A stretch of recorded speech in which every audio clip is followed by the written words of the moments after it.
نماز کے دوران ادھر ادھر کے خیالات بہت آتے ہیں، اس کا کیا حل ہے؟ براہ کرم رہنمائی فرمائیں۔ اللہ کے نبی صلی اللہ علیہ وسلم فرماتے ہیں کہ اذا نودی بالصلاۃ، جب اذان ہوتی ہے ادبر الشیطان ولہ ذرات، تو شیطان کی خوف کے مارے ہوا خارج ہو جاتی ہے اور وہ بھاگتا ہے شہر چھوڑ کے۔ فرمایا مدینے سے تقریباً 80 کلومیٹر دور ہے الروحہ شہر، یہ وہاں جا کے پناہ لیتا ہے، اتنا ڈرتا ہے اذان سے۔ اس لیے جس گھر میں جن اور جادو کا اثرات ہو، وہاں وہ جو معلمین ہیں وہ کہتے ہیں کہ اذانیں پڑھو، تو اذان سے یہ خوف کھاتا ہے، بھاگتا ہے، ہوا خارج ہو جاتی ہے اس کی۔ لیکن جیسے ہی اذان ختم ہوتی ہے تو بھاگتا ہے نمازیوں کو وسوسے ڈالنے کے لیے۔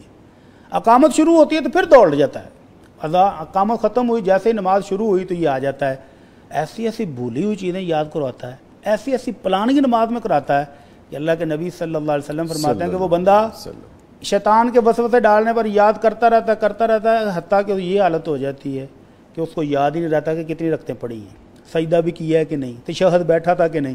ایک دم جب وہ اپنی ہوش میں واپس آتا ہے تو پتہ ہی نہیں کہ نماز میں ہے کہاں۔ تو آپ نے فرمایا کہ یہ نماز کے لیے ایک اسپیشل شیطان ہے جس کا نام ہے خنزب، اس کا کام ہی یہ ہے کہ نمازیں خراب کرے۔ تو آپ نے فرمایا جب کسی کو یہ محسوس ہو، اور صحابہ میں بھی تھے جن کو ایسا ہوتا تھا، حضرت عثمان بن ابی العاص رضی اللہ عنہ آئے، کہنے لگے اللہ کے رسول میں نماز پڑھتا ہوں تو شیطان ایسے ایسے برے وسوسے ڈالتا ہے کہ نماز ہی خراب کر دیتا ہے۔ تو آپ نے فرمایا جب بھی وہ خنزب آئے آ کر نماز خراب کرنے کی کوشش کرے تو تم اعوذ باللہ من الشیطان الرجیم پڑھ کے تو بائیں طرف ایسے تھوڑا سا مڑ کے تھتکارنا، ہلکا سا لعاب ہوا کے ساتھ ادھر پھینکیں تو یہ ذلیل و خوار ہو کر بھاگ جائے گا۔ تو حضرت عثمان رضی اللہ تعالیٰ عنہ کہتے ہیں کہ اس کے بعد پھر میری نماز سیٹ ہو گئی، پھر یہ آنا بند ہو گیا۔ تو اس کے نماز کے علاوہ بھی یہ شیطان جو ہے یہ انسان کو وسوسے ڈالتا ہے۔ صحابہ کرام آئے، کہنے لگے اللہ کے رسول ایسے ایسے خطرناک وسوسے آتے ہیں کہ زبان پر لاتے ہوئے بھی ڈر آتا ہے کہ یہ کیا میرے دل میں خیالات آ رہے ہیں۔ تو آپ نے فرمایا واقعی ایسے خیالات آتے ہیں؟ کہنے لگے جی ہاں اللہ کے رسول بڑے خطرناک خیالات ہیں۔ تو آپ نے فرمایا ذاک صریح الایمان، یہ ہے پکا اور خالص ایمان، صحیح پیور چیز یہاں موجود ہے تو شیطان چرانے آتا ہے، اگر دل میں ہو ہی کچھ نہ تو شیطان نے کیا لینے آنا ہے۔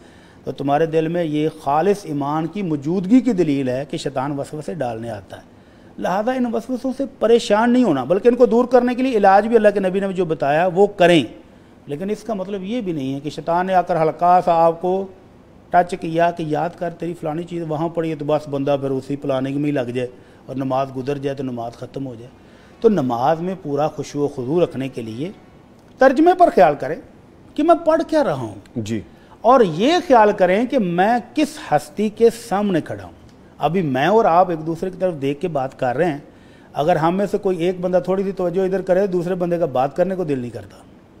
تو اللہ کے نبی صلی اللہ علیہ وسلم فرماتے ہیں اللہ کی رحمت نمازی کی طرف متوجہ ہوتی ہے جب تک وہ نماز میں غور کر کے اللہ کے سامنے کھڑا ہے، اللہ سے التجائیں کر رہا ہے۔ جب وہ پوری طرح محو رہتا ہے تو اللہ کی رحمت بھی اس کی طرف متوجہ رہتی ہے، اور جب وہ خیالات کی وادی میں مگن ہو جاتا ہے، ادھر ادھر گیا، تو اللہ کی رحمت بھی پھر اٹھ جاتی ہے، وہ بھی سائڈ پہ ہو جاتی ہے۔ ٹھیک ہے۔ تو اس لیے اس بھائی کو ایک تو نماز کے ترجمے پر خیال کرنا چاہیے، اور یہ ذہن میں بٹھا کے کہ میں کھڑا کہاں ہوں، اللہ کے سامنے کھڑا ہوں، تو پھر اس کے سامنے کیسی گریہ زاری ہونی چاہیے، اس کو دل میں بٹھا کے نماز پڑھے تو وسوسے نہیں آئیں گے، اور اگر آ جائیں تو اعوذ باللہ من الشیطان الرجیم پڑھ کے بائیں طرف 3 دفعہ تھتکار دے تو انشاءاللہ یہ وسوسے آنے بند ہو جائیں۔ بڑی صاحب نماز کے دوران بھی کیا جا سکتا ہے؟ یہ نماز کے دوران ہی کا ہے، آپ نماز پڑھ رہے ہیں، نماز کے دوران ہی آپ اپنی بائیں جانب، ساتھی پر نہیں جو پساد کھڑا ہے، بلکہ اپنے اس کندھے کی طرف بائیں طرف منہ کر کے ہلکا سا، اس میں کوئی لعاب زیادہ نہیں گرا،